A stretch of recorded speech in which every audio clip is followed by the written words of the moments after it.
Hello guys! So today is Sunday. So yesterday Saturday, nalinis na nila yung aircon namin sa room namin. So ngayon, ito naman yung ibang aircon naman yung nililinis nila kasi medyo madami-dami siya.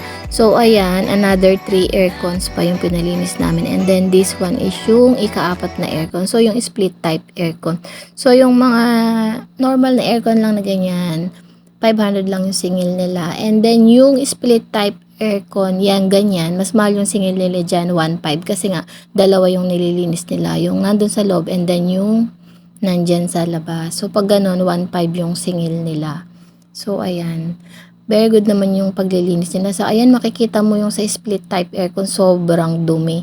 Kasi yan yung first time na malinisan siya. So pinagsabay-sabay na lang. Kasi naunang sinumpong yung aircon sa room namin kasi nga nagtubig na siya. So kaya the following day yung ibang aircon pinalinisan din kasi nga para hindi na siya magtubig, 'di ba?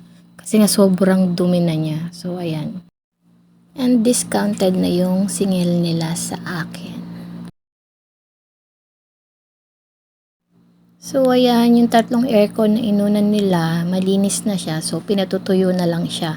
And then, hinuli nilang linisin is yung split type aircon. Kasi nga nakataas yun eh. Yung split type, hindi nila binabaklas siya. So, ang ginagawa lang nila is ayan. Then, yung sa loob, nilalagyan lang nila ng sapin na lona para hindi magbaha doon sa kwarto. So, ito yung nasa labas. So, ayan, masarap nang matulog kasi nga malamig na, mas malamig na yung aircon. Thank you for watching!